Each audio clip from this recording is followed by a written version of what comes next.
안녕하세요. 자, 이번에 국가직의 형법 문제 좀 보겠습니다. 굉장히 평이하게 나왔습니다. 시험 문제 자체가. 그래서 그렇게 어렵지 않게 다 풀 수 있었을 거예요. 특별히 학설 문제가 전에 비해서 따로 이렇게 나온 건 있긴 한데, 그래서 다 평이하게 나와가지고 그렇게 어려운 것이 없어서 점수가 그렇게 낮지는 않았을 것 같은데, 작년에 시험이 너무 쉬워가지고 그래가지고 작년보다는 조금 어려웠던 얘기 나오지만, 객관적으로 봤을 때는 굉장히 평이한 시험이어서 공부 조금만 하면 제 생각에는 90점 이상 나올 수 있지 않을까라고 생각이 듭니다. 자, 그 1번부터 한번 쭉 봐볼게요. 1조 2항. 범죄 후 법률의 변경이 있더라도 형의 변경이 없는 경우는 1조 1항에 따라 행위시법을 적용해야 된다. 요거는 이제 우리 1조 1항하고 1조 2항의 관계. 1조 1항은 원칙이고 1조 2항이 예외라는 거 기억하고, 1조 1항은 행위 종료시법주의. 행위 종료 당시의 법을 적용하는 게 행위 종료시법주의고, 그럼 2항은 이제 예외니까 일정한 요건을 갖췄을 때만 2항으로 갈 수 있는 거죠. 1조 2항 요건이 요걸 기억해야 되죠. 자, 일단 행위 종료 당시의 법을 적용하는 게 원칙인데, 그 종료 후에, 범죄 후에 법률이 유리하게 바뀌면 신법을 적용한다. 행위시법이 아니라 신법을 적용하고, 행위시법이 아니라 재판시법을 적용하고, 재판시법이니까 소급해서 적용하게 되듯이 돼버리죠. 그래서 행위 당시에 법이 있었는데 이거보다 법이 유리해지면 재판 당시 법을 적용한다. 이게 1조 2항이란 말이에요. 그래서 1조 2항을 적용하려면 검토할 때 꼭 이걸 검토하셔야 돼요. 일단 범죄 후에 바뀌었는지 꼭 검토하시고, 법률이 바뀌었는지 검토하시고, 세 번째 유리하게 바뀌었는지를 검토하셔야 됩니다. 그래서 이 세 가지 요건을 갖췄을 때만 1조 2항을 적용할 수 있다는 걸 기억하셔야 돼요. 그럼 여기 지금 보니까 1번에 변경이 없다고 돼 있잖아요. 변경이 없으면 유리하게 바뀐 거 아니죠. 그래서 이거는 1조 2항을 적용할 수 없고 원칙대로 1조 1항으로 간다. 그럼 2번, 유리하게 바뀌었는지를 검토를 해야 되기 때문에 형의 경중을 비교를 해야 되는데, 형의 경중의 비교는 당연히 법정형을 기준한다.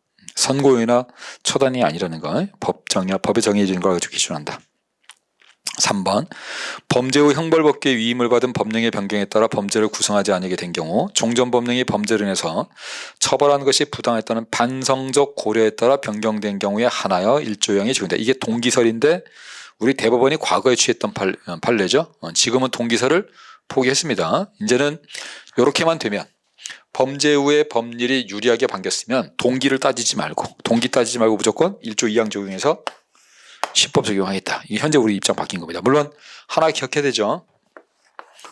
뭐는 1조 2항 적용 안 해요? 한시법은 1조 2항 적용 안 해요. 한시법 빼고. 어쨌든 이렇게 반성적 고려인지 동기를 따지지 않는다는 거. 그래서 3번이 틀린 설문이고, 4번, 행위 시 양벌 규정에는 법인에 대한 면책 규정이 없었으나 법률 개정으로 면책 규정이 추가됐습니다. 자, 이게 옛날엔 동기설을 갖고 따졌는데 이제는 동기설이 아니기 때문에 유리한지만 구분하시면 돼요. 이제 그럼 면책 규정이 없다가 면책 규정이 추가됐으면 유리한 거 맞죠? 당연히 유리한 거기 때문에 당연히 1조 2항을 적용하고, 1조 2항 적용하면 신재판소니까 신법을 적용해야 됩니다. 그래서 개정된 양벌 규정을 적용한다. 보시면 되고. 자, 2번 정당이 음란물이 문학적, 예술적, 사상적, 과학적, 의학적, 교육적 표현과 결합해서 음란 표현의 해악이 상당한 방법으로 해소되었다.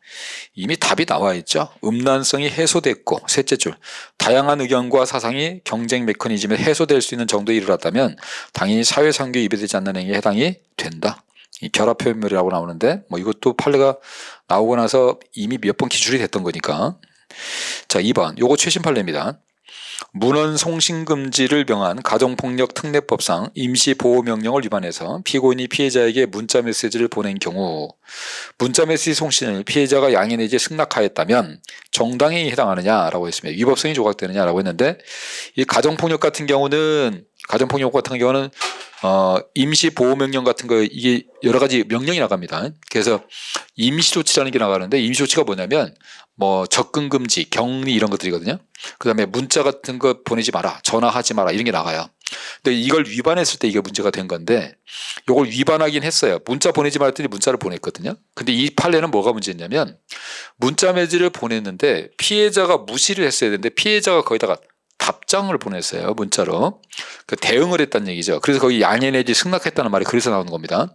그럼 이제 이 사람이 하지 말라는 문자를 보냈으면 오히려 신고만 해버리고 대응을 안 해야 되는데 거기다 이렇게 대답을 하니까 그럼 결국 대답을 한다는 얘기는 문자를 보내라는 것이 돼버리잖아요. 그래서 이게 문제가 됐습니다. 우리 대법원은 정당에 해당하지 않는다고 했습니다. 해당하지 않는다고 한 이유는 첫 번째, 물론 몇 번 대응을 했지만 그 다음에 마지막으로 더 이상 연락하지 마라 이렇게 했습니다.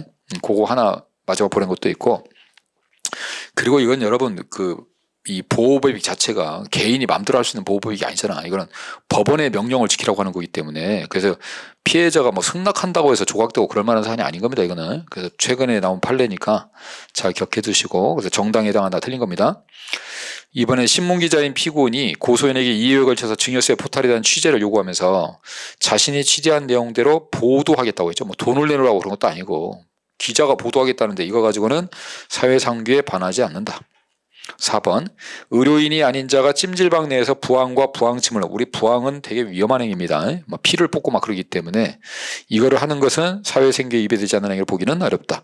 우리 괜찮다고 한 판례가 하나가 뭐가 있었냐면 수지침 판례 하나 있죠. 수지침 봉지 들고 와서 해달라고 하는 거, 그거는 뭐 괜찮다고 그랬어요. 근데 이거는 이 부항은 안 된다는 거 아시고.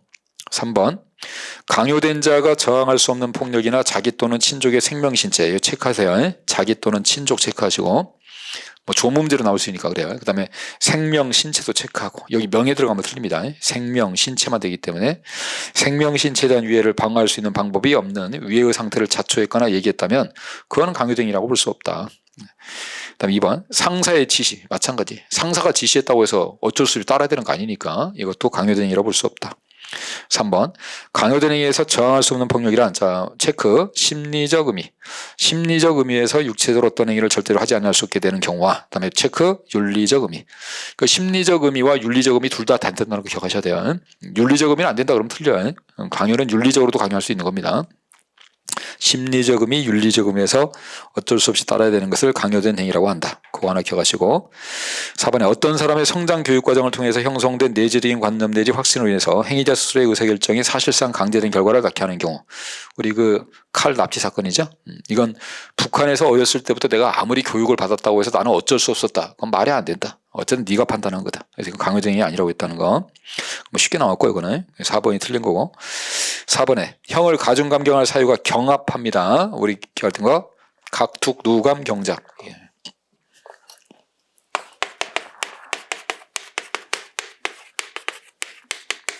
요 순서 기억하시고, 각치계한 가중감경, 특수교사방조, 누범, 감경, 경합범, 장량감경. 물론 여기를 법으로 외우신 분도 있는데 제가 법으로 왜 안 외우냐면 법으로 외워버리면 감경인지 가중인지를 몰라요. 그래서 이 감경으로 외우는 게 훨씬 좋아요. 안 헷갈리게. 그래서 각특, 누감, 경작. 장량감경이 항상 가장 뒤라는 거. 요거 하나 잘 체크하고 순서. 자, 그래서 거기 각특, 누감, 경작인데 거기 경합범이 먼저 나왔죠. 경합범하고 법률상 감경하고 순서가 바뀌었습니다. 1번 틀렸고. 2번 판결 선고 등 구금이 있으면 무조건 전부 산입하도록 돼 있죠. 뭐 당연한 거고. 3번에 형을 병고할 때 선고유예로 할 수 있다. 자, 선고유예하고 제가 집행유예는 뭘 갖고 따진다고 그랬어요? 형을 선고한다, 형을 집행을 유예한다. 형 개수에 따라 달라진다. 형이 하나면 쪼개서 못하고 형이 2개면 따로따로 할 수 있다고 그랬잖아요. 그럼 형을 병고한다고 돼 있으니까 당연히 형이 2개잖아요. 그럼 일부만 선고유예할 수도 있는 겁니다. 형으로 안 따지고 죄 갖고 따지는 게 있었죠. 하나의 죄일 때는 못 쪼개고 2개의 죄일 때만 일부 할 수 있는 건 뭐라고 그랬지? 장량감경이라고 하지. 장량감경. 그 작작한 죄 이렇게 어렵잖아요. 장량감경은 한 죄라면 둘 다 장량감경 같이 해줘야 돼요. 하나만 할 수는 없어요. 그건 장량감경이고, 선고유예나 집행유예는 형 갖고 따져요. 그 구분해두고. 4번, 형의 선고를 유예하는 경우에 재범방지로서 지도 및 원호가 필요한 게 뭐 할 수 있다? 보호관찰 할 수 있다. 뭐는 안 된다? 사회봉사하고 수강명령은 안 된다. 선고유예는 사회봉사하고 수강명령 안 됩니다. 사회봉사하고 수강명령이 되는 것은 집행유예. 꼭 비교하고. 자, 5번 결과적 가중범. 부진정 결과적 가중범의 경우에 중한 결과에 대한 고의범과 결과적 가중범의 법정이 같은 경우라고 되어 있네요. 자, 우리 부진정 결과적 가중범에서 고의범이 결과적 가중범보다 더 중할 때. 그 죄가 존속살인죄나 강도살인죄 이런 거. 그럼 존속살인이나 강도살인처럼 더 중한 죄일 때는 손흥민이죠. 일반 국가대표가 아니라 손흥민이기 때문에 얘는 손흥민 너는 국가대표도 하고 청소년 대표도 해라. 둘 다 살아있다. 그래서 결과적 가중범도 되고 그 중한 고의범도 된다. 그땐 중할 때만. 근데 요즘 둘째 줄에 같다고 돼 있잖아요. 같으니까 결과적 가중범만. 그리고 셋째 줄에 고의범위의 법정행위 결과적으로 중하면 존속살이나 강도살인처럼 중하면 그때는 둘 다 성립이 되죠. 둘 다 성립이 돼서 결과적 가중범과 중한 결과에 대한 고의범이고 상상적 경합도 체크하시고 실체적 경합으로 나오면 틀립니다. 상상적 경합에 동시 일어나니까 그러는 거예요. 동시니까. 자 2번 사람이 현존하는 건조물을 방어하는 집단행위 과정에서 일부 집단원만이 고의행위로 살상을 가했을 때 다른 집단원이 그 결과를 예견할 수 있었다면 자 거기 보면 첫째 줄에 현존하는 건조물을 방어한다고 되어 있습니다. 그럼 이 사람들은 뭐는 같이 합니까? 현주 건조물 방어는 같이 하는 겁니다. 다만 살상을 일부가 한 겁니다. 그럼 이 살상을 한 사람은 살상을 한 걸로 처벌을 받겠지만 나머지 사람들은 원래는 현주 건조물 방어만 처벌 받아야 되고 다만 그 살상에 대해서 뭐가 있다면 예견 가능성이 있다면 결과적 가중범으로 현주 건조물 방어에다가 사상의 결과를 치사로 붙일 수 있는 거죠. 그죠? 치사상으로. 3번 결과적 가중범에서 중한 결과를 같이 발생시킬 의사가 없었더라도 행위를 공동으로 할 의사가 있고 중한 결과가 예견 가능했다면 결과적 가중범의 공동의 설문. 이거 보면 2번 설문하고 3번 설문이 같은 내용이에요. 사실은요. 2번은 사례로 나왔고 3번은 그냥 문자로 나오는 건데 그러니까 이게 쉽다는 얘기가 나오는 건데 우리 결과적 가중범 왜?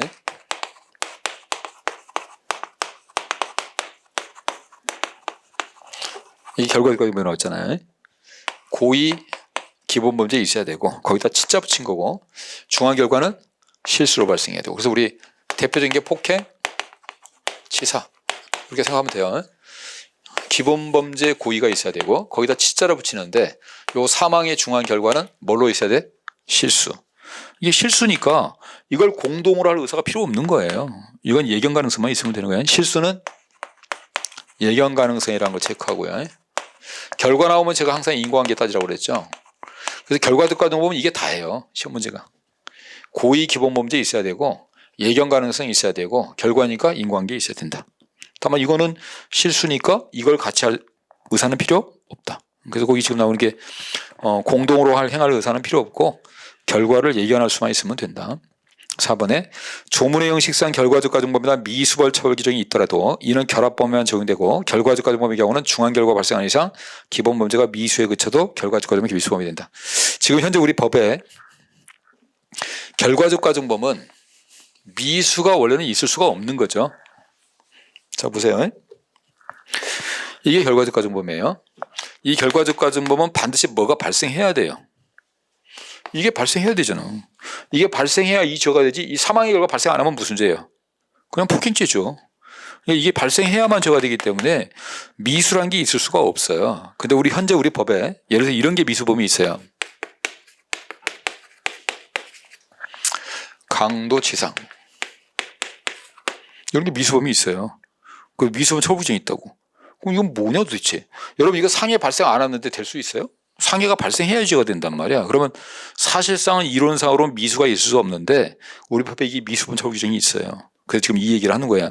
거기 미수범 처벌 규정이 있더라도 이는 결합범에만 적용된다는 게 무슨 말이냐면 여기에 왜 이 미수범 처벌 규정이 있냐면 우리 현행법이 강간상해와 강간치상을 같은 조문에 규정을 해놨어요. 이렇게 규정을 해놓고 미수범 처벌한다 이렇게 돼 있단 말이에요. 그러다 보니까 여러분 강간상해는 미수범이 있을 수 있죠. 내가 강간하고 상해를 가하려고 내 상해를 못 가했으면서 강간상해 미수가 되지. 이건 이론상 말이 안 되는 거잖아. 그래서 얘는 미수 처벌 안 되는 걸로 봐야 된다 이 말이에요. 뭐만 미수 처벌되는 걸 봐야 된다. 이것만 처벌되는 걸로 봐야 된다. 이게 조문 자체가 이렇게 돼 있다고 해서 이것까지 미수범 처벌 규정한다면 이론상 말이 안 되니까 지금 하고 싶은 얘기가 지금 요거야. 미수범 처벌 규정이더라도 뭐만 결합범 요거 강간과 상해를 결합해놓은 요 두 개 두 개의 고의범을 결합한 요거에 미수범이 적용되는 것이지, 이런 결과적 가정범 같은 경우는 결과가 실수로 발생을 해야만 되는 건데 미수가 어떻게 있을 수 있냐, 그 얘기하는 겁니다. 그거 하나 기억하시고, 또 하나, 그러면 강간상해는 미수가 있을 수는 있어요. 그죠? 내가 강간을 가하고 상해까지 가하려고 했는데 상해를 못하면 강간상해 미수가 되지.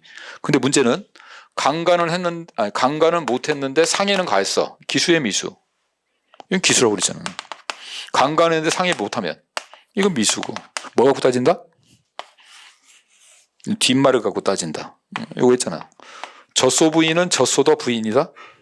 부인이다. 뒷말이 중요하다. 그래서 뒤에가 되면 기수, 뒤에가 안 되면 미수. 요 말하는 거예요 지금. 그래서 거기 결과적 가정범의 경우는 중한 결과 발생한 이상 기본 범죄가 미수에 그쳐도 결과적 가정범의 기수범이 된다.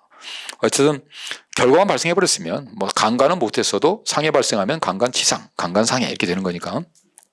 자, 6번.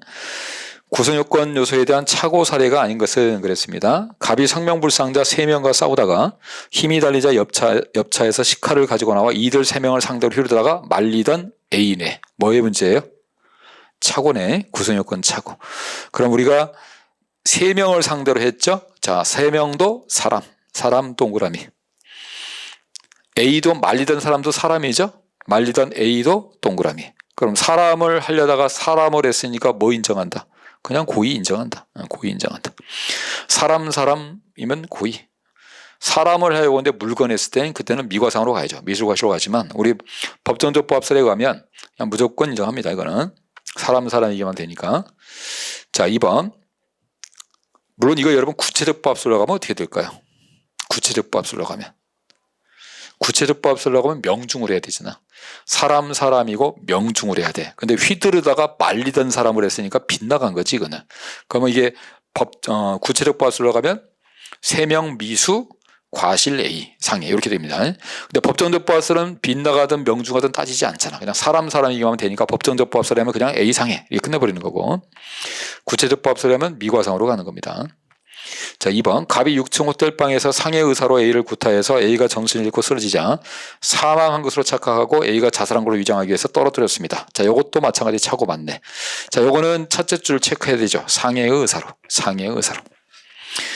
우리 개괄적 과실, 개괄적 고의 기억나죠? 자, 이거 기억하실 때 요게 지금 만약에 우리 웅덩이 판례 죽이려고 하다가 죽은 줄 알고 묻었는데 죽었다. 이건 살인죄야. 근데 얘는 죽이려고 한 게 아니라 무슨 의사예요? 상해 의사잖아. 그래서 얘는 살인죄 검토하면 안 돼요. 상해를 검토하고 실수로 죽여버린 것이 돼버린단 말이야. 그래서 얘는 상해 치사로 가야 됩니다. 곧바로 잘 아실 거고. 3번은 갑이 저작권 침해물 링크 사이트를 운영하던 중에 그러한 링크 행위가 범죄에 해당하지 않는다는 대법원 판결이 선고되자 자신의 행위는 죄가 되지 않는다고 생각하고 계속 운영했습니다. 이건 뭐죠? 법률의 착오죠. 법률의 착오에서 정당하다고 인정할 수 있느냐, 정당한 이유를 인정할 수 있느냐. 내가 하다가 판례가 바뀌었다고 해서 정당한 이유 인정할 수 없다. 이건 법률의 착오입니다. 법률의 착오. 법률의 착오와 구성요건 착오의 개념은 구성요건 착오는 팩트의 착오예요. 했다 안 했다. 눈이 잘못 보거나 이런 거. 그러니까 3명을 때리려고 했는데 엉뚱한 놈이 맞아버렸다. 이런 거고, 법률의 착오는 뭐예요? 평가의 착오예요. 평가. 머릿속으로 판단 잘못한 겁니다. 그러면 이제 우리 부작위범 때문에 항상 기억해야 되는 걸 가지고 생각하세요. 그게 편해. 부작위범을 잘 생각해 보시면 아들이 물에 빠졌어. 아들이 물에 빠졌는데 아버지가 지나가. 아버지가 지나가는데 잘못 봤어. 자기 아들이 아닌 줄 알았어. 그냥 지나갔어. 무슨 착오예요? 이건 구성요건 착오예요. 아들인지 몰랐단 말이에요. 그건 구성요건 착오입니다. 아들인지는 알았어요. 근데 안 구해도 된다고 생각했어요. 구할 필요가 없다고 생각했어요. 이건 뭐예요? 이건 법률의 착오예요. 그리고 구성요건 착오와 법률의 착오를 구별하는 방법 하나를 더 알려드리면, 구성요건 착오를 한 사람은요, 자기가 안 했다고 그래요. 난 그런 적 없어요. 이렇게 얘기합니다. 법률의 착오를 한 사람은요, 자기가 한 행위를 인정합니다. 했어요. 하지만 뭐가 잘못이에요? 이렇게 가는 겁니다. 달라요. 자, 아들이 아닌 줄 알고 아버지가 지나가 버렸어요. 그럼 당신이 아들 죽였지? 그럼 뭐라고 그래? 내가 언제 아들을 죽여? 너 지나가다가 금방 아들 물 빠진 거 그냥 넘어가잖아. 무슨 소리야? 그거 우리 아들 아니야. 나는 우리 아들 죽인 적 없어. 이렇게 되는 거야. 이런 건 다 구성요건 착오야. 근데 아들인지 알았잖아. 아들인지 알면서 구하지 않아도 된다고 생각하면 당신이 아들 죽였지? 그럼 뭐라고 그래? 그래, 죽였어. 이렇게 올 거네요. 근데 왜 죽였어 그러면? 죽여도 되는 거 아니야? 이렇게 얘기한단 말이에요. 그게 법률의 착오예요. 그래서 법률의 착오는 일단 팩트를 인정합니다. 그거 하나 켜고 잡니다. 아, 그러면 법률의 착오로 간다. 얘도 하는 행위 다 인정하잖아, 3번. 내가 한 거 다 인정해. 다만 뭐라고 그래? 나는 해도 되는 줄 알았다. 왜? 판결 때문에. 이렇게 생각한단 말이에요. 이런 건 법률의 착오야. 자, 4번에 갑이 살해 의도로 피해자 A를 몽둥이로 내리쳤으나 A의 등에 엎친 피해자 B가 말이야. 역시 구성이건 착오 맞죠. 자, 이것도 A를 하려고 했어. A 사람. 등에 엎인 B도 사람. 같은 사람이니까 법정적 법설에 하면 B 기수 이렇게 됩니다. 물론 구체적 법설에 하면 등에 엎인 사람이 맞았으니까 빗나간 거지. 내가 원래대로 목표물에 맞은 건 아니잖아. 그럼 그때는 미과상이 되겠죠. 어쨌든 3번은 법률의 착오입니다. 3번은. 7번. 결과가 발생할지도 몰라. 하지만 그래도 할 수 없지라고 생각했으면 당연히 미필적고해. 근데 결과가 발생할지도 몰라. 그래도 괜찮을 거야. 뭐 똑같은 말 아니에요? 그래도 할 수 없자고 그래도 괜찮을 거야? 이거 뭐야? 감수해버리는 거죠, 내가. 이건 다 미필적고 인정? 되는 거죠. 인식 없는 과실에 당한다고 하면 안 되지. 뭐 여러분 이제 이론적으로 간단한 내용이긴 한데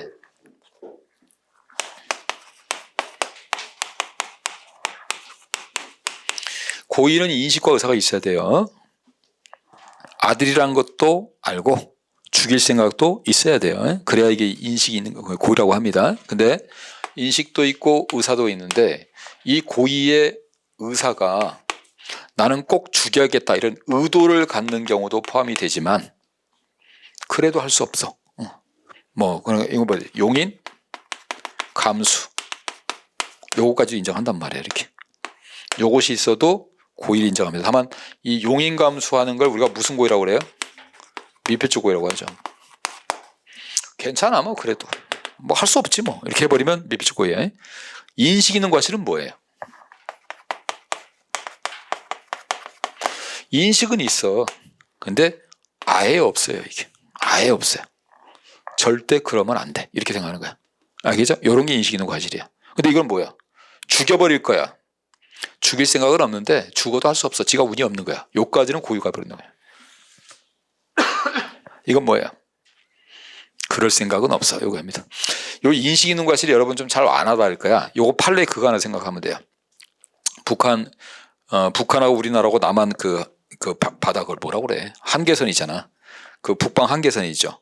그 한계선을 넘어가서 어업을 한단 말이야. 그러면 나는 뭘 생각을 해? 북한으로 북한에 납치될 수도 있다. 내가 한계선을 넘어서 하니까 납치돼도 좋다? 절대 납치돼 좋다는 생각 안 하지. 이런 건 고의가 없다고 그러는 거야. 이걸 인식 없는 과실이라고 한단 말이야. 이런 건 이제 그런 거죠. 사람을 노루를 잡으려고 하는데 노루 옆에 사람이 서 있다. 노루를 쏠 때 잘못하면 사람이 죽을 수도 있다. 근데 뭐라고 그래? 뭐 죽어도 상관없다. 난 노루를 잡아야 되겠다. 이게 미필적 고의란 말이에요.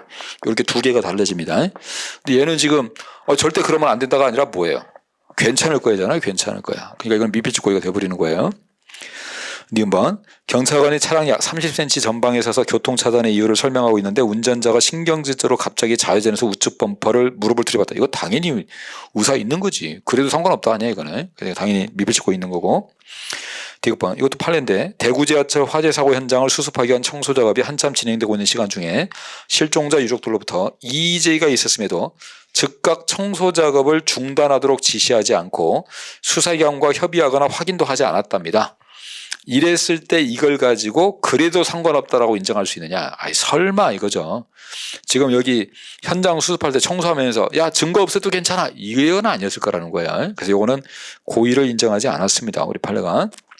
자, 니을번 행위자가 범죄 사실이 발생할 가능성을 용인하고 있었는지는 행위자의 진술에 의존하지 않고 외부에 나타난 행위의 형태와 행위의 상황 등 구체적인 사정을 기초로 일반이라면 범죄 사실이 발생할 가능성을 어떻게 평가하시는지 고려하면서 자, 객관적 제3자 입장에서 그 심리 상태를 추인해야 된다. 자, 그 심리 상태에서 그를 동그라미 쳐보세요. 우리 여러분 고의는 누구의 심리 상태를 추정하는 거예요? 행위죠. 행위죠. 그럼 그는 앞에 있는 사람을 지칭하겠죠? 그럼 앞에 있는 사람이 제3자가 나와야 돼? 행위자가 나와야 돼? 행위자가 나와야 돼요. 그렇게 보셔야 돼. 헷갈립니다 이거. 그래서 행위자의 입장에서 그 심리 상태요. 그렇게 보면 되고. 자, 그다음에 8번.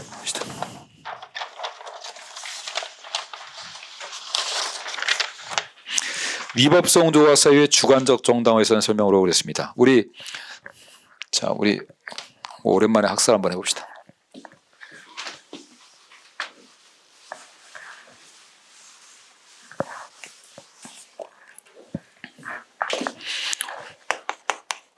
구성요건에 해당하고 위법하고 책임이 있는데, 구성요건에는 주관적 구성요건이 있고 객관적 구성요건이 있고, 이게 추정이 된다고 그랬죠.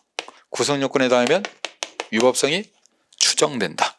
근데 추정되는 위법성이 뭐냐면 행위반가치와 결과반가치다. 이 두 가지가 추정이 된다. 그래서 위법성 파트에서는 우리가 조각이 되는지를 검토한다. 그러면 일단 구성요건에 해당하면 이 두 가지가 추정이 돼버리기 때문에 행위도 나쁘고 결과도 나쁘다고 추정이 되니까 이걸 나쁜 짓, 이 위법이란 건 나쁜 짓인지를 확인하는 거잖아요. 책임은 나쁜 놈인가를 확인하는 거고, 그러면 나쁜 짓으로 추정이 되기 때문에 나쁜 짓이 아니라고 하려면 행위도 나쁘지 않고 결과도 나쁘지 않다고 할 수 있어야 된다. 그럼 요거를 조각을 시켜줘야 된다. 그럼 이 행위반 가치를 조각시켜주는 걸 뭐라고 하냐면 주관적 정당화 요소라고 하고요. 결과반 가치를 깨끗하게 해주는 것을 객관적 정당화 요소라고 합니다. 그래서 일단 구성요건에 해당하는 행위를 나쁜 짓으로 추정돼 버리기 때문에 나쁜 짓이 아니라고 하려면 두 가지를 없애줘야 되는데, 행위반 가치는 주관적인 정당화 요소를 없애줘요. 그래서 행위반 가치는 행주로 지워져라 이렇게 하면 돼. 행주로 지워져라. 행주로 지워야 돼, 얘를. 그래야 이게 적법하게 됩니다. 그럼 두 가지를 다 없애주면 조각이 돼버리는 거야, 이렇게. 그러면 얘는 나쁜 짓이 아니다 이렇게 돼요. 근데 요 주관적 정당화 요소라는 게 우리 형법이 처음 시작할 때는 사람들이 여기에 관심이 없었어요. 관심이 없다가 나중에 이게 들어왔어요. 그러다 보니까 이게 주관적 정당화가 필요하냐 필요하지 않느냐의 학설이 있어요. 과거 시대에는 고구려 시절에, 제가 고전적 범죄책이라고 했던 고구려 시절에는 결과만 가지고 얘기했어요. 결과만. 그러니까 결과만 좋냐 나쁘냐만 따르지 얘는 안 따졌다고. 그때는 이걸 필요 없다고 그래요. 근데 나중에 이것까지 검토를 하기 시작한 거예요. 그래서 지금 이제 이게 필요한 것이 됐어요. 그래서 여러분 거기 기억번하고 니은번은 요 논이야. 위법성 조각을 위해서 주관적 정당화 요소가 필요하다고 보는 견해가 등장했단 말이에요. 이제 지금은 당연히 필요하다고 보지만 옛날에는 필요 없다고 보는 견해가 있었기 때문에, 그럼 이걸 필요하다고 보는 견해에 가면 주관적 정당화 요소가 필요하니까 방위, 하기, 유하여 이런 거 말하는 거야. 방위, 의사. 그거를 말하는 거다. 이게 주관적 정당화 요소다 이런 거고요. 니은번에 판례는 당연히 방위 의사, 피난 의사 이런 거 필요하다고 그래요. 자, 그다음에 이제 그러면 자, 요게 주관적 정당화 요소가 나와서 문제가 되는 게 뭐냐? 이게 우연방위가 문제가 된단 말이에요. 우연방위는 주관적 정당화 요소가 없는 경우예요. 얘는 요게 없는 경우예요. 요게 없는 경우. 그래서 우연방위는 주관적 정당화 요소가 없는 경우다. 예. 헷갈리면 우주가 없어 이렇게 외우는 게 좋아요. 우주가 없어. 그럼 우연방위는 이제 사례는 요거라고 했죠. 우연히 찍어서 1등한 나쁜 놈. 이렇게 딱 해놓고 푸시면 돼. 자, 우연방위는 주관적 정당화 요소가 없다라는 얘기는 생각이 나쁘다는 거예요. 생각이 나쁘다는 거야. 그 이 사례라고 했잖아. 내가 골탕을 먹이려고 창문을 도로던져 깼는데, 아니 그놈이 연탄가스로 중독된 놈을 살려버렸네? 뭐 이런 것들이지. 지나가는 놈을 골탕을 먹이려고 주먹으로 때렸는데, 아 그놈이 강도였네? 뭐 이런 것들이죠. 그럼 얘는 생각은 되게 나쁜 놈이야. 근데 결과가 좋은 결과가 발생한 거죠. 그래서 결과는 1등을 했어요. 결과는. 근데 행동은 나빠. 찍은 놈이야. 죽여버리고 싶은 놈이죠. 그거. 찍어서 1등 했다고 쳐봐요. 여러분 시험 봤는데 정말 죽여버리고 싶지. 나는 공부했는데 저놈은 찍어서 1등 했다고? 죽여버리고 싶지. 이건 행위는 굉장히 나빠요. 근데 어쨌든 결과들은 뭘 했어? 1등 했어. 그래서 우연히 좋아진 거야 이게. 이걸 우연방위라고 한단 말이야. 그럼 우연방위는 뭘 검토를 하셔야 되냐면 행위와 결과를 다 검토하냐, 아니면 옛날처럼 고구려 시절처럼 결과만 검토하냐, 이걸 따진단 말이야. 그러면 옛날에 고구려 시절은 이거 필요 없다고 하는 게 때가 있었잖아. 이거 필요 없다고 하실 때를 뭐라고 하면 불효설이라고 그래요. 주관적 요소가 필요 없다고. 그럼 저게 필요 없다는 건 이 사람들은 뭐만 보냐면 이것만 보는 사람들이 있어요. 이건 검토하지 않고 이것만 본대. 여기만 보는 경우가 있어요. 그럼 이게 좋은지 나쁜지만 보겠대. 이게 좋으면 좋은 거고 이게 나쁘면 나쁘다고 보는 거야. 그래서 얘를 뭐라고 하냐면 결과만 본다고 그래서 결과가 반가치, 위법인지만 따진다. 결과 반가치론. 그래요. 이 결과 반가치론 학자들은 이걸 검토하지 않아요. 여기만 봅니다. 여기만. 그래서 여기 봤더니 우연방위는 좋아요, 나빠요? 좋잖아. 그러니까 뭐라고 하냐면 결과 나쁘지 않는데? 결과 좋은데? 이렇게 봐버린단 말이야. 그럼 결과가 좋으니까 위법성이 조각된다고 봐버려요. 이렇게. 그럼 위법성이 조각되니까 유죄예요, 무죄예요? 무죄가 돼요. 그래서 이 사람들을 무죄설이라고도 해요. 이렇게. 근데 이제는 지금은 현재 와서 이걸 두 개 다 본다고 그랬잖아. 지금 두 개를 다 검토한단 말이에요. 이렇게. 그래서 이걸 뭐라고 하냐면 사람의 행위도 검토한다. 그래서 이거를 인적 불법론이라고 불러요. 사람을 검토한다. 결과만 보는 게 아니라 사람의 생각이나 행동도 검토한다. 다만 두 개를 다 본다고 그래서 이원적 인법론이라고 써요. 물론 이론적도 있지만 그건 별로 중요한 학설 아니고. 그럼 이원적 인법론은 두 개를 다 본다는 거지. 두 개를 다 봤더니 결과는 좋은데 뭐가 나빠요? 행위는 여전히 나쁘잖아. 그러면 이 학자들은 뭐라고 그래? 이거 좋다고 할 수 없다. 둘 다가 좋아져야 되는데 얘가 나쁘잖아. 그러니까 넌 좋다고 할 수 없다. 위법성 조각된다 안 된다? 조각 안 된다. 그러면 이건 뭐다? 유죄다. 이렇게 합니다. 그럼 이 이원적 인적 부분은 얘 때문에 위법성이 조각될 수가 없다는 거야. 행위가 나쁘니까. 다만 이제 여기에서 학설이 두 갈로 갈라지는 게, 야, 행위는 나쁘지만 결과는 좋지 않냐? 그럼 이거 좀 고려해 주자. 그럼 결과는 좋으니까 범죄가 발생 안 한 걸로 보자. 그럼 범죄 발생 안 했으면, 결과가 발생 안 했으면 기수, 미수. 그리고 또 하나, 안 되는 걸 하려고 했잖아, 지금은. 이게 무슨 미수? 불능미수. 이렇게 가자는 거예요. 그래서 여기 견해에서 이걸 고려하자 해주자는 견해가 불능미수설이 있고, 이거 고려할 필요 없다는 거야. 그게 기수범설이에요. 그래서 기수라고 보는 견해가 있고 불능미수로 보는 견해가 있는데, 야, 이거 고려할 필요 없어. 무조건 어떤 나쁜 놈이기 때문에 기수범, 이렇게 본 게 기수범설. 아니야, 그래도 이건 좀 고려해주자. 이거는 뭐예요? 불능미수범설. 그래서 학설이 이렇게 세 가지가 나오는 거예요. 무죄설, 기수범설, 불능미수범설. 알겠죠? 이렇게 세 가지 나옵니다.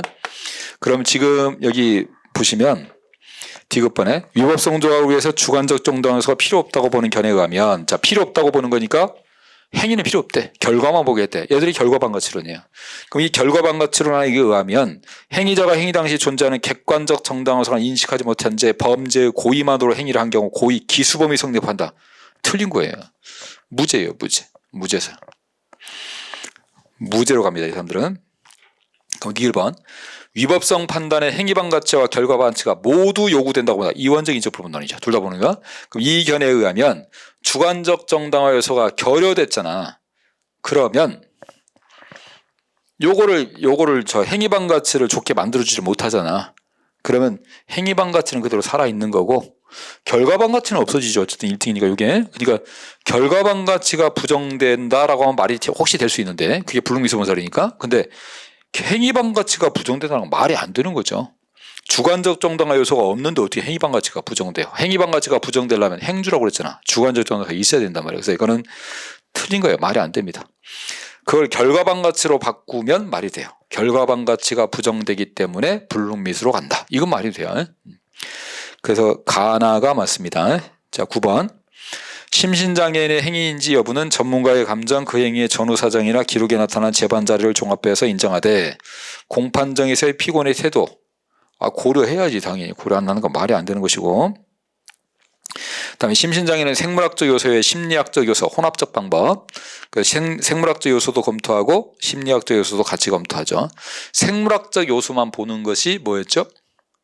형사미성년자지. 형사미성년자는 나이가 14세가 안 되면 무조건 봐주잖아요.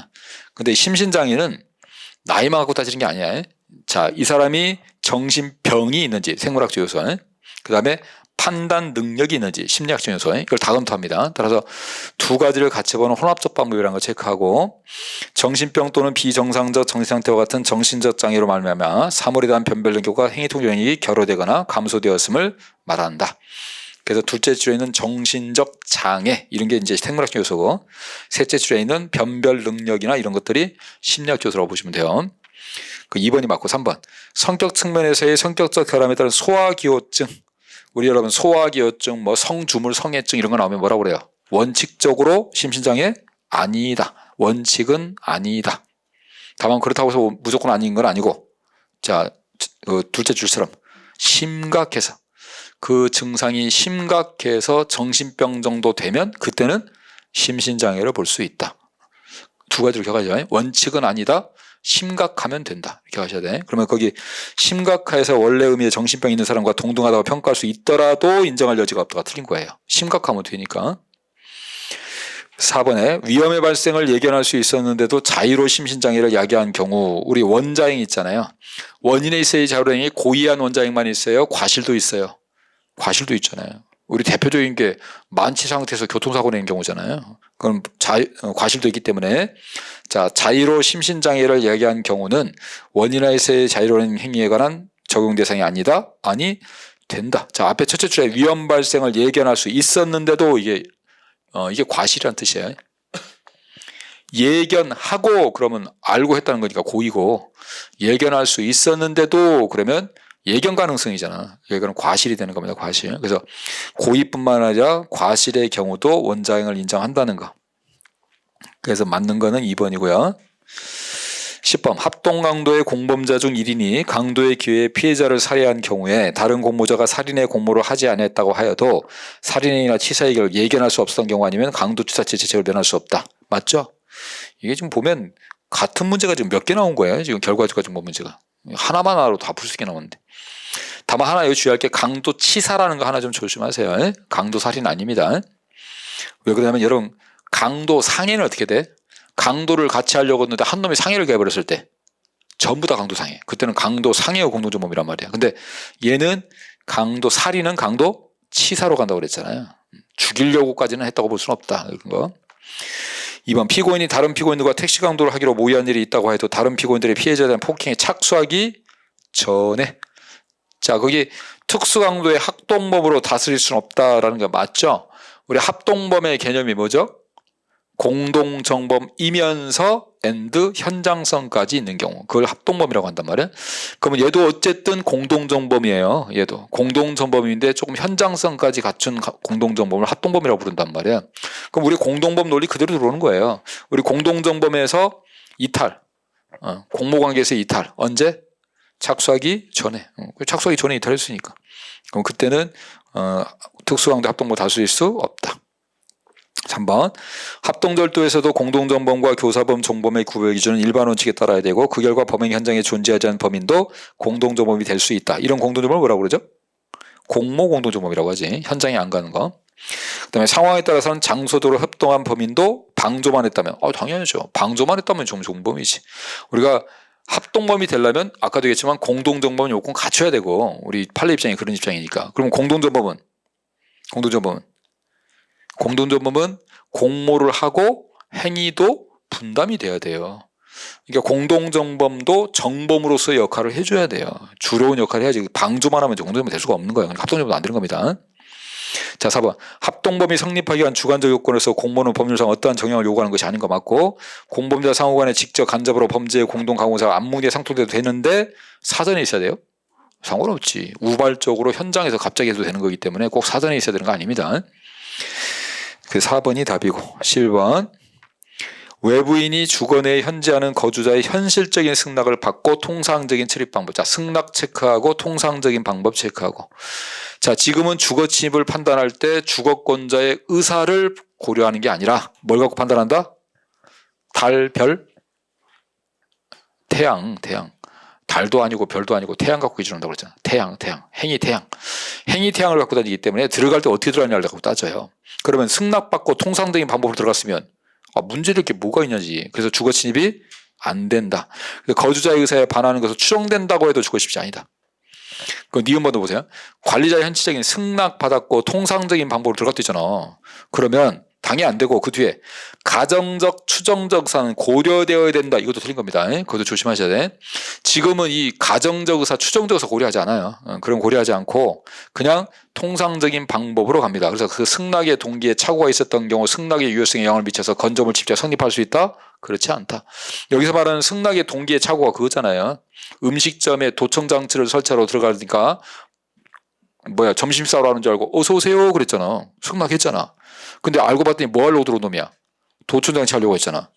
그러면 그건 속은 거지. 동기의 착오. 내가 그래서 나는 밥 먹으러 온 줄 알고 승낙했는데 그런 거 안 따진다고. 얘가 도청장치 한 줄 알았다면 승낙 안 했겠지. 이런 거 고려하지 않는다고. 그런 거 고려하지 않는다는 것이고, 그 니은번도 틀린 거고, 디귿번. 일반인의 출입에 허용되는 음식점에 또 마찬가지. 승낙받고 통상적인 방법. 이게 문제를 정말 너무한 것 같아, 그죠? 하나만 알면 다 풀 수 있는 문제를 냈어. 통상적인 방법으로 들어갔다면 설령 행위자가 범죄 등을 목적으로 음식점에 출입하였거나 영업자가 행위자의 실제 출입 목적을 알았다면 출입을 승낙하지 않을 거야 사정이죠. 이게 추정적 의사잖아요. 아까 위에 있는 거. 같은 설문들을 지금 표현만 바꿔가지고 계속 내는데 이런 거 틀리면 안 돼, 그죠? 이런 거 틀리면 절대 안 돼. 그래서 주거침입에 해당하지 않는다. 다 맞췄겠죠. 자, 니을번. 주거침입죄의 실행의 착수는 구성요건의 일부를 실현하는 행위까지 요구하는 것은 아니고 맨날 그랬잖아 우리 위험성을 포함하는 행위를 개시하는 걸로 족하다. 구성요건 행위를 꼭 할 필요 없다. 그래서 우리가 살인죄 갖고 좀 기억하라고 그러죠. 살인죄로 칼로 찔러버리면 당연히 착수고 찌르려고 다가가기만 해도 착수다. 그렇게 하나 좀 기억을 해두고. 자, 12번 친족상돌에 작물범 나왔어요. 작물범 나오면 뭐 확인해야 돼요? 피해자와의 관계인지 장본인인지 작물범과 본범인지 꼭 확인하셔야 돼. 근데 얘는 작물범과 누구야? 피해자네. 그러면 일반 친족상도래. 그 일반 친족상도로 가면 동거다, 동거. 자, 동거 체크하고 동거면 뭐다? 형을 면제한다. 근데 작물범과 본범이네. 그럼 장본인 나오면 뭐라고 하세요? 장본인은 일할 때 필가면. 일할 때 가면 써야 된다고 그랬잖아. 장본인 일할 때 필가면. 필요적 감경 면제.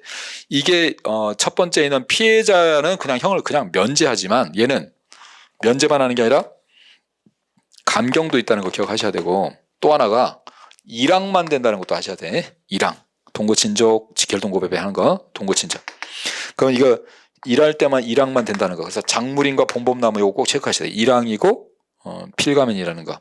그럼 거기 보니까 동거친족이니까 일항 맞죠? 일항 맞고 그 다음에 끝에가 필가면 됐네. 감경 또는 면제한다. 그래서 작물범 나올 때는 피해자와의 관계인지 본범과의 관계인지 꼭 구별하셔서 꼭 하시고. 자, 2번. 손자가 할아버지 소유 예금 통장을 절취해서 이를 현금지도기에 넣고 조작하는 방법으로 예금 잔고를 자신의 거래은행에 이체를 했습니다. 계좌이체행위 검사죠. 그럼 이 계좌이체행위에서 피해자가 누구예요? 이건 은행이죠. 은행 돈을 이체시켰잖아. 그러면 은행입니다. 따라서 은행을 피해자로 하기 때문에 뭐가 적용될 수 없다? 친족상돌에 적용할 수 없다. 자, 3번. 친족상돌의 친족관계는 원칙적으로 범행 당시. 자, 예외 하나 있다. 인지의 소급표. 인지를 하게 되면 태어날 대로 거슬러 올라간다. 그래서 인지의 소급표에 따라서 친족상돌가 적용된다. 4번. 백화점 나왔는데 이거 뭔지 알죠? 셋째 줄 끝에. 사돈이잖아요. 사돈은 친족이 아니다. 그래서 친족상 적용되지 않는다. 쉽게 나왔습니다. 4번. 자, 13번. 일반 교통방해죄는 무슨 범? 추상적 위험범. 우리 추상적 위험범이 뭐 있었죠? 오랜만에 한번 해볼까? 날씨도 추운데 집에서 방폭하지 뭐예요? 왜죠? 강제집행 면탈죄. 강제집행 면탈도 추상적 위험범으로 출제됩니다. 이거 기억해 두셔야 되고. 방해죄 들어가는 거, 방해. 요거 제일 중요한 거고. 폭행죄, 모욕죄, 명예훼손죄, 유기죄. 다 중요해요. 그래서 얘들은 추상적 위험범이다. 그래서 얘 추상적 위험범이랑 맞고, 따라서 교통이 불가능하거나 현재 곤란 상태가 발생하면 바로 기소가 되고, 결과가 현실적으로 발생할 필요는 없다. 2번. 집회나 시위가 신고된 내용과 다소 다르게 행해졌으나 신고된 범위를 현저히 일탈하지 않는다면 그게 핵심이죠. 어차피 범위를 현저히 일탈하지 않는다면 그로 인해서 도로교통이 좀 방해를 받았다고 해서 교통방해죄가 되지는 않는다. 3번.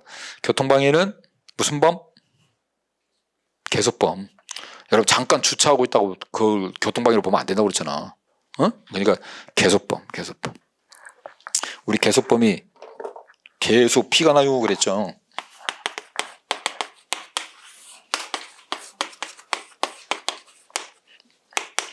이 도피죄 있잖아. 범인 도피죄하고 유기죄. 아파 안 아파? 피나면 아프잖아. 이거 고통스럽겠지. 알겠죠? 교통방해. 고통스러울 거 아니야. 계속 피가 나면 아파요 그러잖아. 교통방해도 계속범이야. 계속범. 그러면 계속범이라는 말은 우리 결과 자 공동정범이 성립하려면 공범이 성립하려면 행위가 계속 되어 있어야 된다. 밥을 같이 먹으려면 얘가 먹고 있어야 된다. 얘가 다 먹어버렸으면 같이 먹을 수 없다. 그래서 얘가 즉시범 되면 공동정범 안 돼요. 근데 얘가 계속범이기 때문에 나중에 가담한 자도 뭐가 될 수 있다. 공동정범 될 수 있다. 쉽게 나왔죠. 이것도 3번이고 이거 틀린 거고 4번. 업무상 과실로 인해서 교량을 손괴해서 자동차의 교통을 방해하고 그 결과 자동차를 추락시켜버리면 교통방해와 추락이 동시에 이루어졌잖아요. 그러니까 당연히 뭐가 된다. 상상입기합니다. 자, 14번.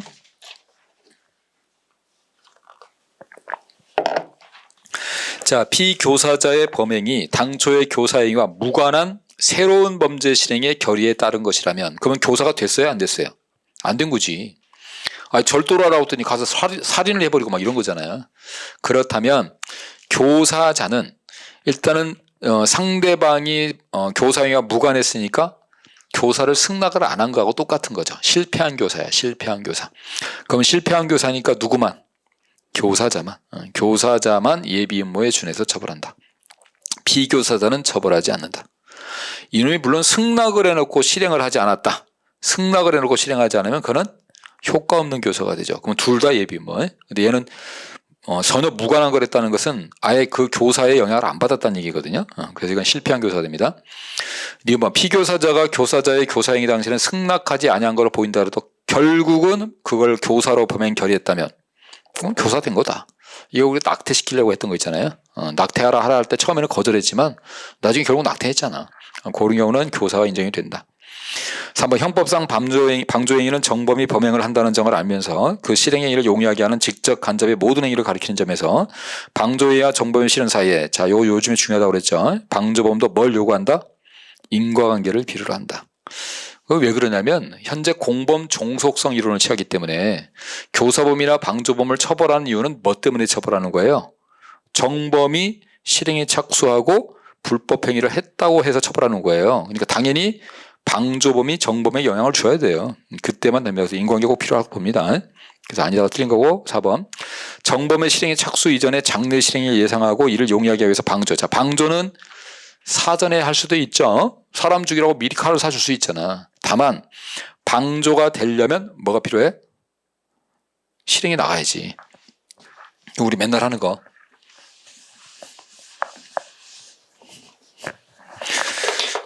교사범이나 방조범 같은 공범이 정범이 있다면 얘는 여기에 종속이 된단 말이에요. 종속이 되기 때문에 여기에서 일정한 요건을 갖췄을 때만 얘가 성립이 되잖아. 이 요건이 4가지 있다고 그랬잖아요. 우리 기억할 거. 고불, 실종. 얘 무조건 고의해야 돼. 고의가 생겨야 돼. 고의고 불법, 실행에 착수, 그리고 아까도 얘기했잖아. 종료돼 버리면 안 된다고. 요 4가지 요건 갖춰야 됩니다. 따라서 요때만 교사방조범이 될 수 있어요. 그래서 거기 미리 도와주는 거 상관없는데 뭐는 해야 돼? 실행에 나아가야 돼요. 만약 실행에 안 나가버리면 어떻게 해요? 그럼 안 됩니다. 안 되면 방조범이 안 된다는 거 아셔야 돼. 착수는 해줘야 돼. 그 예비죄는 종범이라는 게 없다고 그랬잖아요. 예비 단계에서는. 자, 15번. 물건의 소유자가 아닌 사람이 소유자의 권리행사 범행에 가담한 경우. 자, 우리 권리행사 방해는 구성 요건이 어떻게 된다고 그랬죠? 내 물건 손절해서 남의 권리를 방해하는 거. 이게 권리행사 방해라고 했잖아요. 그래서 권리행사 방해는 반드시 내 물건이어야 되기 때문에 소유자만 이 죄를 질 수 있다. 무슨 범? 신분범이라고 그랬잖아요. 그 다음에 손괴를 하거나 절취하는 것만 처벌하기 때문에 편취하는 거. 이건 안 된다. 그 다음에 남의 권리를 방해한다고 할 때 방해하지 말라고 하는 거니까 이 권리는 무슨 가치가 있어야 된다? 보호가치가 있어야 된다. 보호가치 없는 거 대표적인 게 뭐였죠? 도둑놈의 점유는 보호하지 않는다. 이런 거 기억하고. 우리 외웠던 거 계명대도 기억나죠?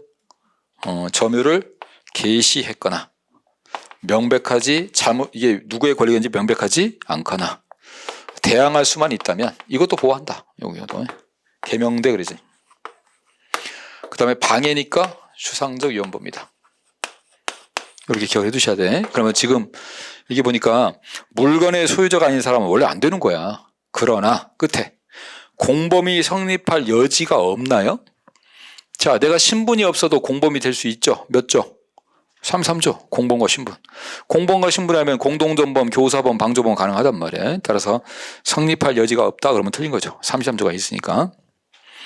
자, 2번. 업무자라는 신분관계 없는 자가 그러한 신분관계 있는 자와 공모하여 업무상법입죄를 저질러야 돼. 자, 우리 공범과 신분 문제 나오면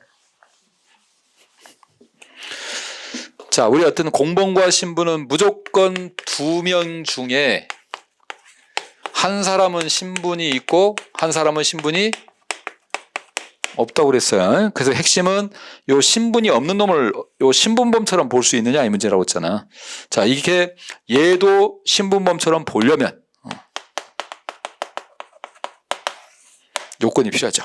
그 요건이 뭐였지? 교사방조범이 정범을 따라가요? 정범이 교사방조범을 따라가요? 교사방조범이 정범을 따라가는 거야. 그래서 적어도 정범이 신분이 있어야 돼요.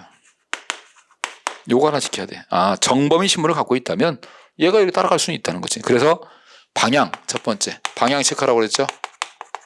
누가 누에게 가담해야 돼? 비신분자가 신분자에게 가담을 해야 돼. 요렇게. 즉, 얘가 정범해야 된다, 이 말이야. 얘가 정범이고 얘가 교사방조범. 그래서 B가 신에게 가담해야 돼. 요건 갖춰야 돼. 물론, 공동정범은 둘 다 정범이니까 상관없는 거고. 그래서 일단 방향 검토합니다. B가 신에게. B가 신에게. 두 번째, 방향이 맞으면 무슨 신분범? 진정신분범이어야 돼.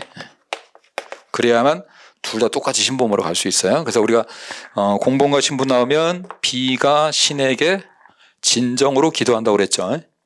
B가 신에게 진정으로. 요 때는 똑같이 신분범으로 갑니다. 다만 우리 하나 주의할 거, 부진정 신분범일 때는 어떻게 할 거냐라고 하니까 여기서 학설과 판례가 나와진다고 그랬잖아요. 방향은 맞는데 부진정 신분범일 때 학설은 뭐라고 그래? 안 돼 그러는 거죠. 같이 못 가. 그래서 이거는 따로. 근데 판례는 뭐라고 그래요? 판례 이제 잘 기억해야지. 판례는 같은 집에 살되 각방 쓰라 그러죠. 같은 집에 살되 각방 쓰라. B가 김태희랑 같이 살게 해달라고 신한테 기도를 했는데 장난으로 기도하잖아. 그러니까 너는 같이는 못 살겠고 대신에 그래도 내가 김태희를 좋아하니까 같은 집에는 살게 해줄게. 그래서 죄명은 같이. 뭐만 따로? 처벌만 따로. 이렇게 간다는 거. 그래서 B가 신에게 진정으로 일 때는 다 똑같이 가고 B가 신에게인데 부진정일 때는 판례. 죄명은 같이, 처벌은 따로. 그럼 여기 지금 보시면 거기 보니까 업무자라는 신분관계 없는 자가 있는 자와 공모. 자, 공모 체크하고. 아, 방향 오케이. 공모는 무조건 방향 됐으니까. 그럼 공모 방향은 됐으니까 이제 진정인지 부진정인지만 검토하면 되잖아요. 봤더니 무슨 신분범? 부진정이네. 업무상배임죄니까. 그럼 업무상배임죄는 부진정이다. 그럼 부진정이라면 그런 신분관계가 없는 공범에 대해서 우리 학자들은 무조건 얘는 단순배임으로 가는 거고 판례는 죄명은 단순배임, 처벌은 죄명은 업무상배임, 처벌만 단순배임 이렇게 가는 거야. 그래서 거기 보면 공범에 대해서는 단순배임죄에 정한 형으로 처단한다기 때문에 학설이나 판례나 다 똑같아요. 처벌은 둘 다 단순배임으로 가니까. 다만 이제 성립이 된다라고 나오면 학설 판례가 달라지겠죠. 학설은 성립도 단순배임죄. 근데 판례는 성립은 업무상배임죄. 이게 좀 달라지는 것 뿐이지. 근데 어쨌든 맞는 말이고 3번 간호사다 주도적으로 실시한 무면허 의료행위. 자, 이건 소극적 신분이네. 소극 진정신분범이나 부진정신분범 말고 죄가 안 되는 신분 있잖아. 치료행위에서 의사. 이건 하면 어떻게 판단한다고요? 행위를 한 사람을 보고 행위를 한 사람이 죄가 되면 가담한 놈도 죄가 되는 거고 행위를 한 놈이 죄가 안 되면 가담한 사람은 죄가 안 되는 거고. 자, 간호사가 주도적으로 실시한 무면허. 간호사가 무면허 의료행위하면 이거 위법이죠.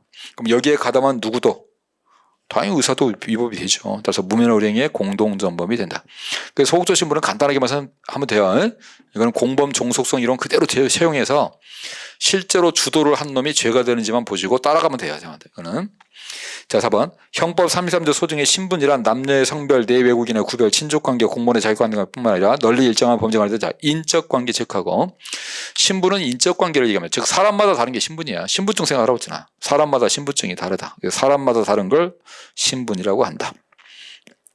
인적관계다. 다만 여기에 대해서 우리 학자들한테 비판받는 게 판례가 하나 있죠. 뭐를 신분으로 봐요? 우리 판례가. 모의 목적을 신분으로 봐요.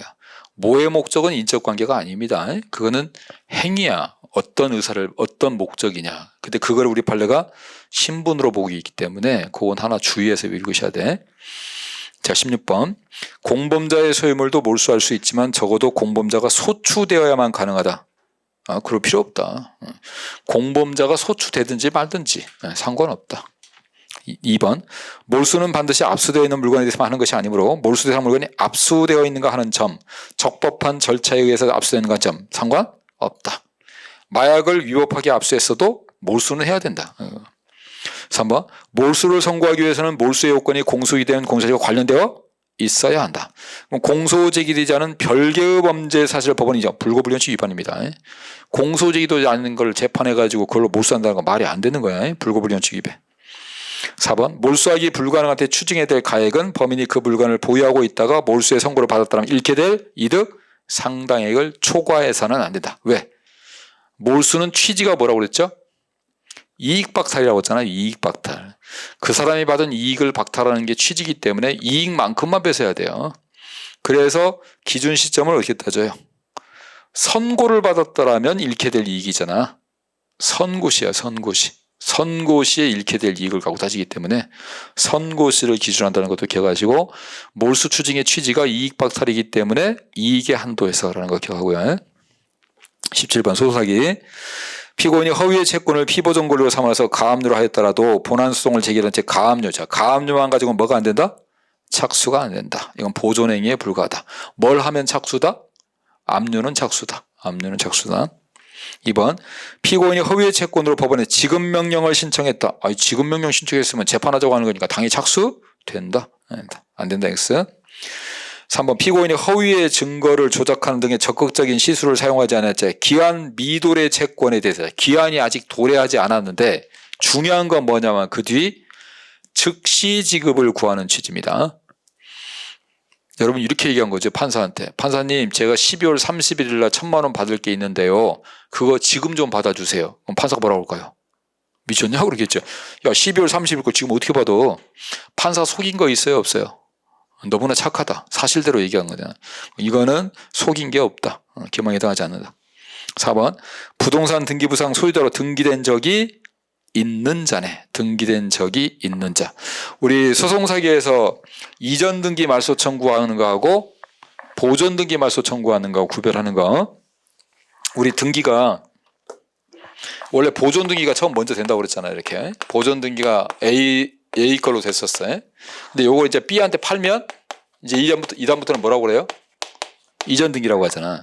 그럼 요 사람이 또 등기를 또 다른 사람한테 C한테 팔면 또 이전 등기 이렇게 되겠지. 근데 여기에서 소송을 제기할 때 요거를 없애라고 하는 거, 요거를 말소 청구하는 거죠. 이거를 없애는 말소 청구를 하게 되면 이게 없어지면 이거 누구 거 돼요? 이 사람 거 되는 거예요, 이 사람 거. 따라서 B가 요걸 없앴으면 자기가 취득하는 거니까 얘는 사기가 되겠지. 근데 뭐 X가 이걸 말소 청구한다고 쳐봐요. 그럼 얘는 말소해놓고 누구 좋은 일 시키는 거야? 남 좋은 일 시키는 거야. 애초부터 얘가 의도를 가진 것도 아니잖아. 얘는 자기가 뺏으려고 했던 건데 하나도 못 뺐잖아요. 얘는 안 된다는 거 아셔야 돼. 이전 등기 말소 청구는 반드시 뭐가 돼 있었던 사람? 등기가 되어 있던 사람. 요 사람만 소송사기가 될 수 있습니다. 근데 여러분 이거 말소시켜버리면 어떻게 돼? 보존 등기? 이거 말소해버리면 이거 리셋이 돼버린다고 그랬잖아. 초기화가 돼버려요. 싹 지워져 버립니다. 그럼 아무나 이름 쓸 수 있는 거예요, 이게. 그래서 아무나 되게 되는 거예요. 그래서 이전 등기 말소를 청구할 때는 등기된 적이 있는 자만 착수가 됩니다. 근데 조심할 거는 보존 등기 말소 청구되면 등기된 적이 있든 없든 안 따져요. 그럼 무조건 착수가 돼요. 요거는 지금 등기된 적이 있는 자니까 혹시 등기된 적도 없다, 소유자가 된 적이 없다, 그런 놈이 이전 등기 말소 청구했다라고 하면 그 착수 안 된다는 거 아셔야 돼. 그거하고 같이 구분하고. 자, 18번 공문서 부정인사죄. 자, 부정인사죄에서 기억할 거 주민등록 등본은 아무나 쓸 수 있는 거다. 우리 공문서 부정인사죄 나오면 요건이 뭐 어떻게 됐었죠? 부정인사가 되려면 부정인사는 뭐 공문서든 사문서든 뭘 처벌하는 거예요? 이걸 처벌하는 거잖아. 행사가 부정하다고. 그래서 이거는 진정한 문서라고 했잖아. 이게. 요거는 문제가 없어. 요게 문제가 있으면 위조된 문서 행사가 되고 변조된 문서 행사가 되겠지만 요건 멀쩡한데 행사가 잘못된 거라고 그랬잖아요. 그럼 이 부정행사가 되려면 용도와 권한이 특정이 된다고 그랬잖아요. 그 용건이 특정돼야 된다고 그랬어요. 용건이 뭔지가 확실해야 됩니다. 그래서 여기서 이제 시험에 나오는 게 주민등록 등본은 아무나 쓸 수 있는 거다. 그래서 이건 부정인사죄가 될 수 없다. 이걸 아셔야 돼. 그럼 이제 보통 이게 부정인사죄로 되는 게 주민등록증, 운전면허증, 그거는 권한자가 특정이 돼 있잖아. 그때는 부정인사죄가 될 수 있어요. 그럼 이제 두 가지가 특정이 돼야 된다. 근데 이게 부정인사가 되는 경우는 용건이 뭔지 OX라고 그랬죠. 여기가 오면 얘가 X해야 되고 여기가 오면 얘가 X해야 돼. 요것만 부정인사가 돼요.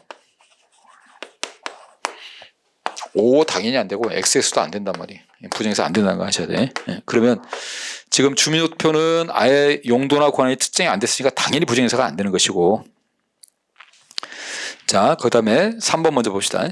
경찰 공무원으로부터 신분증 제시를 요구받고 자신의 인적사항을 속이기 위해서 자 다른 사람의 운전면허증 X 내 거 아니야 X. 근데 그 운전면허증을 지금 신분증 요구로 했네. 그럼 신분증으로 제시한 것은 용도에 맞는 거라고 본다고 그랬죠. 이건 O네. 그러면 X하고 O니까 부정인사죄가 성립한다. 4번 봅시다. 습득한 타인의 주민등록증이에요. X입니다. 자, 그럼 남의 거니까 X.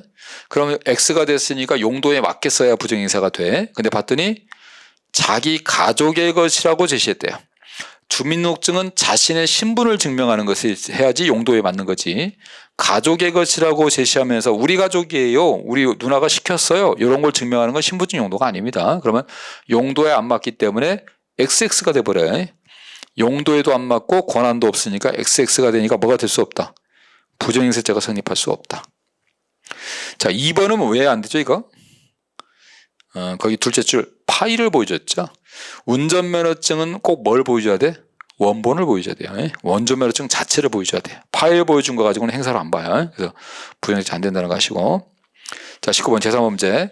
본범 이의자인 피고인이 본범이 절취한 차량이라는 점을 알면서도 본범의 강도행위를 위해서 그 차량을 운전해 줬습니다. 자, 강도를 위해서 차량을 운전해 줬으니까 일단 무슨 죄가 하나 될까요? 강도 예비가 되죠. 강도하려고 좀 차량 운전했으니까 강도 예비되고요. 또 하나 문제는 이제 작물죄가 된 문제가 생기는데, 자, 작물죄가 되느냐? 자, 작물죄는 본범이 아니야 돼. 본범이 아니 된다 그랬고, 근데 얘가 지금 첫째 줄에 본범 이의자라고 돼 있잖아요. 그럼 얘도 뭐가 될 수 있다? 작물범이 될 수 있다. 운반했으니까 작물 운반죄도 된다. 그럼 강도 예비도 되고 작물 운반도 된다. 1번 틀렸고 2번 채권자 담보네. 담보. 담보 나오면 뭐 생각하라고요? 채무자인지 채권자인지. 담보물에 대해서 채무자는 아무 죄가 안 된다고 그랬어요. 채무자는 아무 죄가 된다. 노담배. 배임도 안 되고 횡령도 안 됩니다. 채무자는. 채권자는 담보물을 팔아먹어버리면 남의 거 팔아먹는 거니까 죄가 되지. 그럼 채권자는 동사는 횡령죄, 부동산은 배임죄. 그렇게 구분하고. 근데 이거 지금 채무자가 하는 거기 때문에 죄 안 돼요. 이건 아무것도 안 됩니다. 3번 중간생략 등기형 명의신탁. 명의신탁 나왔네. 중간생략 명의신탁인데 자신의 처에게 등기 명의를 신탁하는 점포인데, 자, 권리행사 방해죄가 되는지 봤네. 우리 권리행사 방해죄는 자기 물건이어야 되죠. 자, 자기 물건인지를 검토하려고 했더니 명의신탁인데, 자, 요게 피해자 누구? 임차인. 피해자 빨리 찾으라고 했죠. 그럼 피해자가 봤을 때는 누가 소유자로 보여? 처가 소유자죠. 왜? 명의가 처명으로 되어 있으니까. 그럼 처가 소유자 첫 동그라미. 그럼 처가 해야 권리행사 방해야. 근데 처가 안 하고 남편이 했으니까 권리행사 방해 아닙니다. 이건. 그래서 자기 물건에 해당하지 않는다. 4번에 격리 직원이 회사의 기존 장부를 새로이 장부로 이기하는 과정에서 잘못 기재 찢어버린 거라고 손괴죄로 볼 수는 없겠지 이거는. 자 20번 갑은 권한 없이 A 회사의 아이디와 패스워드를 입력해서 인터넷 배킹에 접속한 다음 A 회사의 예금 계좌로부터 자신의 계좌로 이체. 자 이체니까 검사네 검사. 그리고 자신의 해당 계좌에 연결된 현금 카드를 사용해서 현금 지급기에서 현금 인출. 그럼 여러분 그 니은번은 누구 통장에서 뺀 겁니까? 자기 통장에 뺀 거죠. 자기 통장에 돈 빼면 죄 안 된다고 그랬어요. 그럼 니은번은 죄 안 되겠네. 그럼 기억만 컴사인데 자 밑에 기억번. 기억행위는 컴사도 안 맞고 니은번. 갑의 니은행위는 현금카드 사용 권한 있는 자의 정당한 사용한 것으로서 현금자동 지급기 관리자의 의사에 반하거나 기망이 등이 없기 때문에 절도도 안 되고 사기도 안 된다. 자기 통장에 있는 돈 뺀 거다. 자 디귿번. 갑이 니은행위로 인해서 인출한 현금은 예금 채권에 기초한 것으로서 요까지 맞아요. 당초의 현금과 물리적 동의성은 상실되었지만 맞아요. X에서 표시되는 금전적 가치는 변동이 없다. 그것도 맞아. 근데 작물로서의 성질이 유지된다. 그럼 작물로서의 성질이 유지된다는 말을 쓰려면 애초에 얘가 뭐였어야 돼요? 작물이었어야지. 근데 얘는 애초에 작물이 아니잖아. 작물은 재물만 작물이에요. 이거는 이제 컴사잖아. 컴사는 재물이에요, 이익이에요? 이익이잖아. 그러니까 애초부터 작물이 아닙니다. 그러니까 뺀 것도 당연히 작물이 될 수 없고. 그래서 니을번도 뭐가 될 수 없어요. 작물? 취득자가 될 수 없죠. 쉽게 나왔죠. 사례가 나오긴 나왔는데. 그럼 요거까지 하고 일단 좀 쉬었다 하겠습니다.